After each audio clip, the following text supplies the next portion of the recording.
It's Spanish Market Weekend in Santa Fe, and let me introduce to you two of our very special guests. I don't know how they found the time to do this today, but here they are. Mark Rhodes is president of the board of directors for the Spanish Colonial Arts Society. Mark, good to see you. It's a pleasure to be here. Thank you for having us. And our friend Sean Wellesley Delgado, who is a Spanish market artist. Yes, good to be back. Good to see you guys again. You look so festive. Yes, I'm always in the mood to do it New Mexican style here. Nice. Good for you. So, Spanish Market is this weekend, and it's an annual event. It's an annual event. Actually, it happens twice a year. It used to happen twice a year in Santa Fe, and it happens every summer, which is the heritage event that everyone's familiar with in Santa Fe. And we are moving it for the very first time to Albuquerque this winter. Oh, wow. We're going to bring the finest Spanish colonial arts to our wasn't city. Without some controversy, but we'll talk about that a little bit. No. It was with controversy, but great decisions always are with controversy. Sure. All right, well, let's focus on this weekend. Okay. For the newbies that have never been, this is an amazing experience. Describe what you have set up and what you're ready to do on the plaza. I'm going to describe sort of the overall stuff because I just absolutely love what our artists do. But it's basically like a fun event that celebrates Hispanic culture that has tons of art. And people tend to lose sight of the fact that it's kind of like an incredibly large wedding reception. Oh. Great analogy. But it's true, because you'll see artists that will walk up and they'll check out the work of their contemporaries' children. You'll see them go over and talk to the youth artists who are all mentored within it. You'll have incredible music and incredible food. And I had to sell it this way when I had 4 beautiful children. I still do. They were a lot older now, and when they were young, I had to sell it this way because to get them up for an art show was difficult.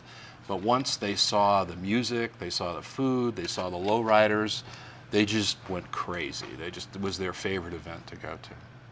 Now, I think a lot of people don't realize it really is a great family event. There's something for every age, from 3 to 100. Now, it's in Santa Fe, but people from all over the state come here. Pretty much all over the world come here because you'll have artists that are so well known and so well collected that you'll have people that have come back 25, 30 years. And they set up around the plaza pretty much in the same spots they have for 25 or 30 years.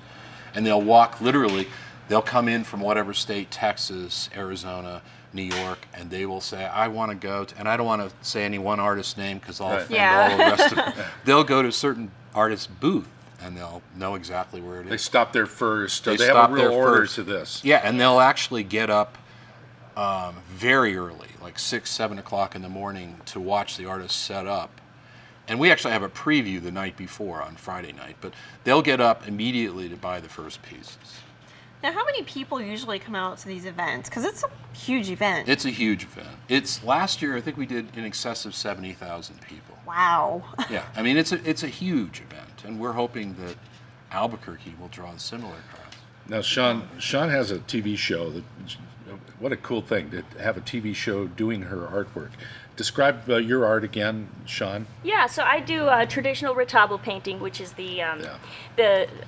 typically saint images on boards, and you will see a lot of faith-based imagery, but I brought this piece as an example. This is a piece done by my brother who does traditional tin work. You can find decorative pieces that are for just connecting with, for every race and religion. So it's not just Catholics, and a lot of people collect the saints.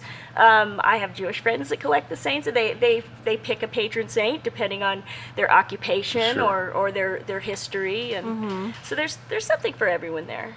So you'll have all your stuff out there as well. Yeah, my brother and I will be demonstrating at booth 149. A lot of the artists will demonstrate as they work, and they'll have their pieces out for display. That's really cool. Yeah, I brought a little slideshow. I don't know if they.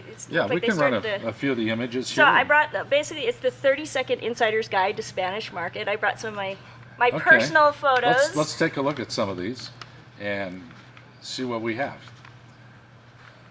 Okay, there's So a that's nice shot of what Great it looks shot like. from the Ore House. Is at the Ore House. You can get a great view of the overlook of Spanish Market. We've got the tent set up, and then in the interior you'll find the youth market and some of the interesting demonstration booths. And then of course I the love the food. food. That's right. We gotta hit Oh my the gosh. food booths. There's a little courtyard where you can sit and eat, and then there's also like a lot of regional favorites. There And you are. gotta stop it. We call it Woolworths. I don't know what it's called anymore, but the old Woolworths. The Frito pie. The Frito, Yes. the classic Absolutely. Frito pie. You can see the joy on my face. This is my grandmother. She's 93 years old. Oh, wow. And she's pushing her way into our booth. She's not pushing, but there she is demonstrating at my brother's booth. You can't stop her. I wanted to show you Those this are because neat. some people have the idea that it's all very traditional work. This is a contemporary looking that. piece that's all carved in bone. Oh my gosh. Yeah, and it's just an incredible piece. That it's a new take on the traditional death cart, that classic image that you see of the skeleton in the wooden cart. And there's my brother demonstrating. As I said, a lot of the artists will demonstrate and draw in a crowd. You can see the kids enjoying it, and you can talk with the artists. I invite you to talk. These people Sure. love what they're doing, and they're doing it because they love it. So there's a lot of stories to tell. There's the procession. This is what I highly recommend. If you can make it to the market mass at 8 a.m. on Sunday morning, the artists actually process a piece of artwork to be blessed, and they have a special mass in Spanish with the traditional music, and it really takes you back to my childhood growing up in Santa Fe with the traditional beautiful. Catholic mass. That is